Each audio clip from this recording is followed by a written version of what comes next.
you know, or a way to talk about you behind your back. Latisha's mad at me for... I thought we was good. You know what? I thought so too, until that last situation with you talking, you and Marsau, talking to Mel and Martell about my personal business. 4 years ago, Keke was dealing with a major issue. And I felt like at that time, it was only fair for us to let Mel and Martell know what was going on because they was inviting her to their home through me and Marsau. As a friend, she felt like you should have not, told my personal business to someone that I really didn't know. But also, as a friend to the host, I felt like it was my responsibility to let them be aware of that situation. I said, now, how about we just cut ties?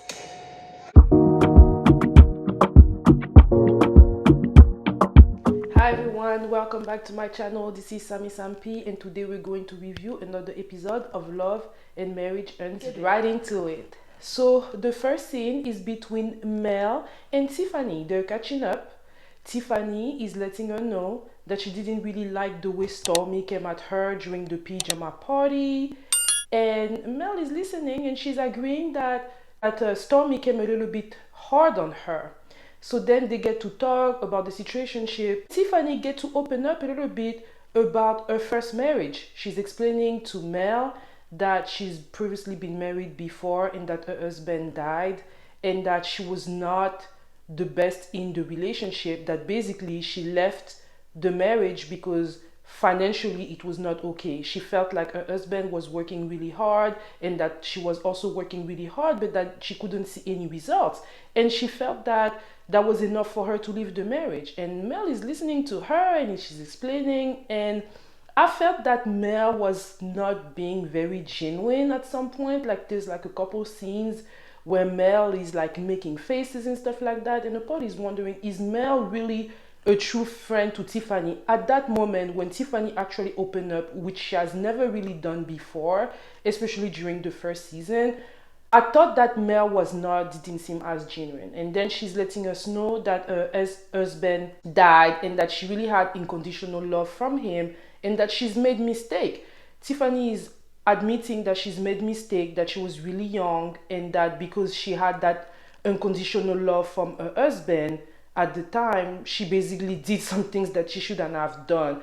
I'm wondering if Tiffany may have, cheated on her husband. I'm not sure. It may not be the cheating, but it's very interesting to see how this lady chose not to be with someone that had unconditional love for her because their financial life was not enough.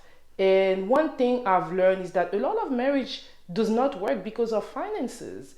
And that is an example of that, because a lot of us think that marriage don't work because of like the cheating. It could be a reason, but I heard that the number one cause of divorce is financial. So Tiffany, she gets sad and Mel takes her in her home. And a part of me was like, wow, Tiffany, look at you. You're opening up. You're letting us know more about you. And I kind of like it. I think that it's nice that she is telling more about herself, that she's opening up more, and that she's not focusing on what the other cast members are doing. When Tiffany tells Mel about Stormy's behavior and everything, Mel is giving her advice. She's telling her that, hey, you don't have to be friends with Stormy. You don't have to be friends with them. And a part of me is like, I agree, because they're part of the show together, and if you don't vibe with someone, you don't vibe with someone, as long as you're being civil. I did think that was a good point. They also talked about Martell book signing. Tiffany says that she was surprised that Mel was not there, and Mel explained to her that Martell let her know about the book signing a couple of days before, and it was her week of taking care of the children, and she had a death in the family, so she had to travel. And she feels that Martell was trying to control her life and she was not with it. And she felt like at some point you have to teach people how to treat you. And I agree with Mel. Or if Martell would have let her know in earlier than that and maybe give her a phone call instead of sending her an email, maybe things would have been better. Maybe not, but at least maybe she would have found a place in her heart to make time for her kids to make it to the book signing. And I agree with that. I do. And I've seen a lot of like other reviews where people are talking about, you know, at the end of the day, the children are losing. I agree, the children are losing, but that's also because the parents are at odds in a way that they're not really thinking about the children when they're making certain move. Yes, Martell wanted to have his children at the book signing that they worked for, but at the same time, he knew the best way to approach Melody, and he didn't do it. He just chose violence. And once again, I felt that this is Martell's fault, you know? So it's very easy to use the children as I'm doing it for the children, but then at the end of the day, you're not, because you just wanted to control things and things to go in a way like y'all were still married, and you're not married anymore. Melody has a life, she has a schedule, and you know, it is what it is. Next scene, we see Latisha and Keke. They're catching up. Keke invited Latisha. They seem very happy to see each other, and Latisha came in with a gift, and they sat down.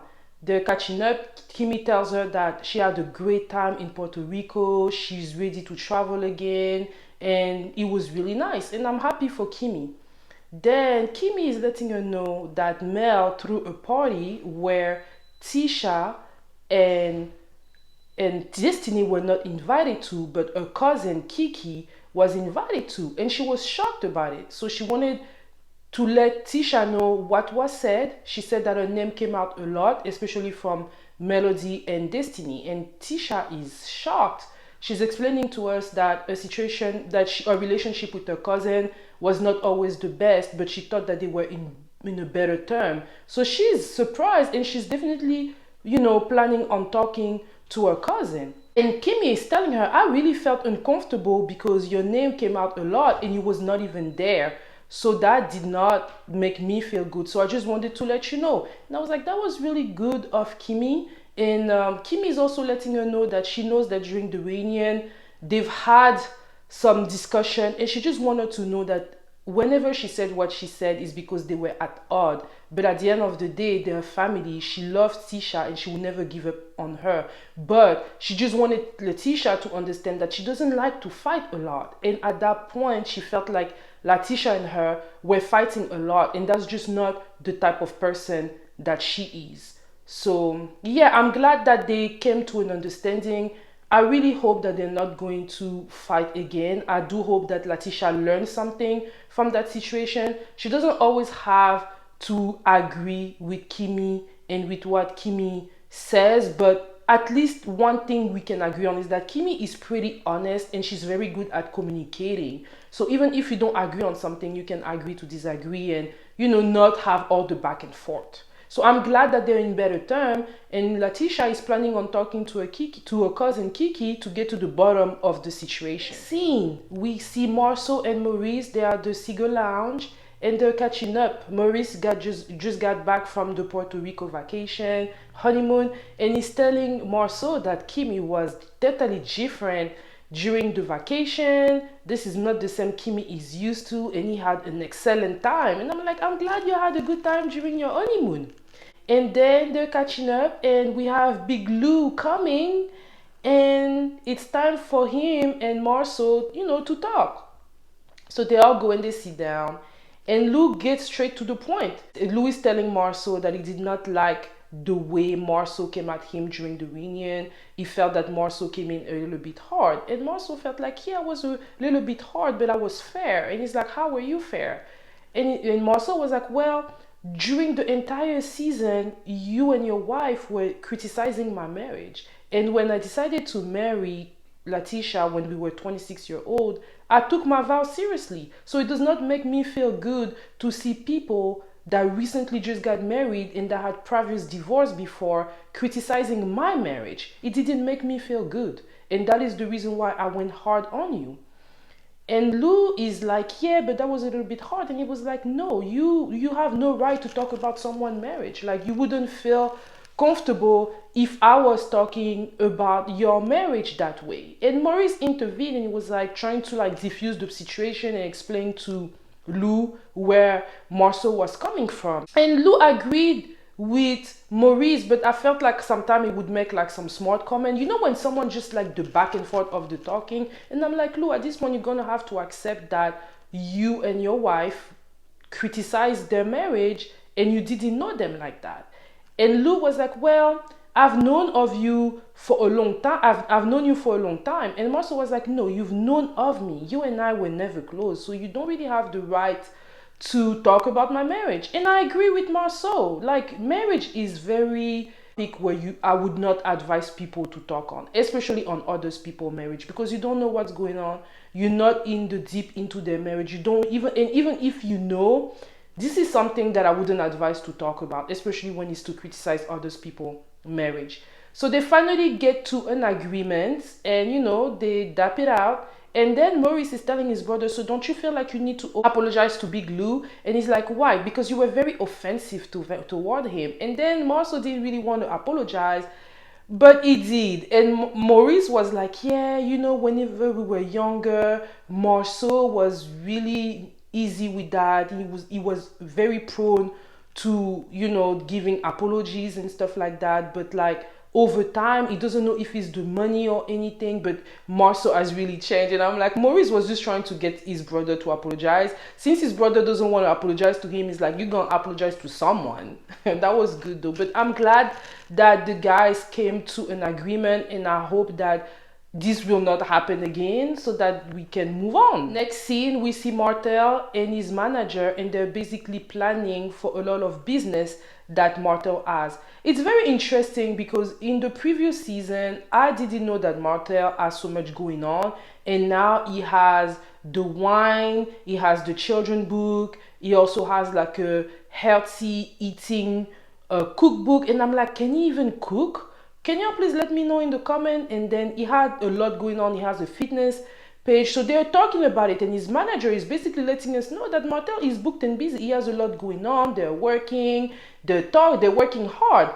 And then she's telling him about the wine, like maybe they should have a party and have some celebrities there. And I'm like, which celebrities? And I mean, the manager, she's really talking a good game. Like, from hearing her, Martell is hot in the streets, and he's definitely all over the place with the businesses. And a part of me is like, like, it's very interesting how Martell, I feel like, is really using his physique a lot, to market himself. Hey, I hope it works for him. A part of me feels like he's all over the place. Like, maybe he should have just focused on the book signing and maybe the wine, but he's doing like the healthy cooking, and we see him on the cover of the book, and he's like half naked with the apron on. And I'm like, they're really on all fronts. I mean, I hope that Martell is going to be successful, but I'm not sure why I do not believe that he's so booked and busy. And then when the manager asked him, is there anything else that you want? And he's like, yeah, I want some beautiful women there. And I'm like, is Martell now trying to market himself as like the sexy single man? And I'm like, that's a very interesting approach for him to take, especially that he just got out of a divorce, and we've seen him still hanging out with his baby mama Ariane Coleslaw. So I feel like he's kind of like all over the place. He's saying that he was sad that his children did not make it to the book signing, but they would like to have another one, I think somewhere in Times Square, and he's gonna have them travel. And the manager is like, well, this time we're gonna have to make sure that this is happening during the week that Martell is supposed to have the kids. And I'm like, that manager, she's talking a good game. Let me all know what you think in the comments, y'all. But good luck to Martell on all of his business endeavor, because at the end of the day, he is a father and he needs to feed his children. Next scene, we see Tiffany. She's meeting with Stormy, and basically Stormy invited her because she realized that they started on a wrong foot during the PJ party. So she wanted to apologize about that and maybe get to know each other better. It started a little tense. I didn't really like the way Stormy was talking, like the tone of her voice whenever she was talking to Tiffany. I really didn't like it. And I agreed with Tiffany when she asked her, did I ever do something to you? Because I'm not really sure why you came at me the way you did at the PJ party. They get to talk and they get to come to an agreement. And then Tiffany really opened up and was talking. And Stormy was like, hey, I haven't even been listening to you for the past 5 minutes. And I was like, that was so funny. Stormy comes up at someone that she's telling you what she's thinking. Like, whatever she's thinking, she's letting you know. It was so funny the way she said it, because a part of me felt exactly how she probably felt. And then she said it. And then Tiffany was like, what's going on? And I see Tiffany really trying to be in good terms with Stormy. You know, I feel like she's really trying to be her friend, and she's even letting her know, whoever is a friend of Mel, I consider a friend of mine. So Tiffany really want them to go on the right foot. They come to an understanding, and then Stormy asks her about the whole transparency thing, and that's the reason why Tiffany was talking so much. And I'm like, once again, Stormy, please don't go back in whatever was said during the previous season. Leave that in the past and focus on the relationship that y'all are trying to build. And then they talk about kids, and Stormy said that she did IVF because she has endometrium, and the doctor said that her endometrium was so bad that basically she was at high risk for ectopic pregnancy. So they did IVF and she got pregnant on the first try. And I'm like, man, that's definitely a blessing. And then Tiffany is telling her, asking her if she wants to have another child. And she's like, nah, I don't want to have another child because my pregnancy was really difficult and I don't want to go through that again. And Tiffany tells Stormy that, yeah, you know, her and Louis, they've been married for some time and she really likes a kid that she has, but they've been talking about maybe if she could get pregnant again. And then we're learning that Tiffany is 34. And I'm like, 34? I'm 33. And I'm like, you look old, girl. Like, let me know in the comment. I thought Tiffany was like 45. I'm shocked. I thought she was way older than that. She looks way more mature. She's definitely a beautiful woman, but I thought that she was older than the age she mentioned. Letting her know that, yeah, she's not sure about it, but, you know, she wasn't that comfortable whenever she was pregnant. And yeah, pregnancy is uncomfortable. And a lot of people don't know that, but it's not easy state to be in. Then Stormy asked Tiffany more questions, and that's when we're learning that Tiffany was in foster care.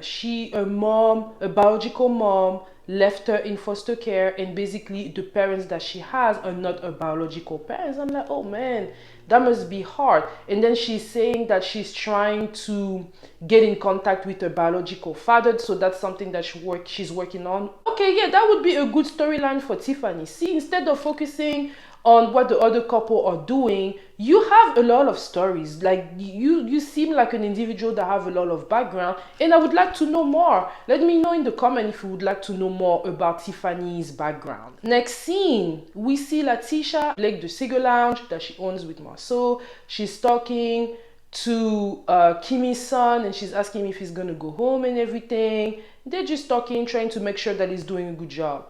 And then we see a cousin Keke coming in. They're saying hi, and they ask her if she wants a drink. Then they go and they sit down and they get to talk, and Latisha is letting her know that she talked to Kimmy, and Kimmy let her know that things were said during the PJ party and she does not appreciate that. And then her cousin was like, well, you've also been talking about me in the past and I'm not happy about it. And Tisha is like, well, I wasn't talking about you. And they obviously don't want to let us know the detail of what happened to Keke. But it seems like 4 or 5 years ago, she was in a difficult situation. And because she was very close to Mel and Martell, Tisha felt that it was her responsibility to let them know what her cousin was going through. A part of me is like, what was that? Like, what happened that you felt the responsibility to let Mel and Martell know? Like, was it something that maybe like could put them in danger? I want to know. If anybody has any, information on that, please leave it in the comment. I saw on Funky Diniva's review saying that she has a lot of like information about Keke. Maybe Funky's gonna let us know, but I'm very curious to know. And then Tisha was like, this situation happened 4 years ago and I apologized to you. So why are you still bringing it up? And then Keke was like, well, if you apologize to me, that means you did it. And she was like, well, I explained to you and I thought we were over with. And then Keke was like, well, I didn't really say anything bad about you to Mel. And Tisha was like, listen, you and I were not going to agree, so maybe we just should cut ties. And then Keke is like, okay, well, if that's what you want to do, and it's escalating, it's not looking good. And a part of me is like, Keke, are you trying to like get vengeance against your cousin, Latisha? I personally don't really know what happened, but it looking, from outside, it's definitely looking like you want payback. And that's why you are like being friends with Melody, knowing that your cousin doesn't really, like her at the moment, or like they're like not in the best relationship. I don't know, y'all. I don't know what's going on, but what I can say is that sometimes cousin relationships are not the way they should be. You know, I feel like sometimes cousins, they act more like frenemies than blood. And when that is the case, I do agree that there needs to be a separation. It's really sad to say, but why not? I think it's better to kind of like be on your side rather than being next to each other and hurting each other. Let me know what you think in that topic, because cousin relationship, it's kind of weird because it's your blood, but sometimes you're a friend and sometimes lines are blurred. And it seems like this is what's going on when Tisha and her cousin basically had friends in common and a lot of talk happened. So that's a very delicate situation, but they're not agreeing, and Tisha decides to leave. So Tisha leaves and she proceeds to call Kimi and let her know what happened. And a part of me is like, man, I do agree with Tisha on if you're already talked about that situation and you're moved on, why is it that your cousin has not moved on, especially after approving of your apology? Like, why do you leave it linger? Is there more things that happen after the situation? Like 4 years ago, and your cousin is still mad at you, and she was supposed to already have forgiven you for something that you did. I think that's a problem, and I do think that there needs to be a separation. Like they need to take time apart.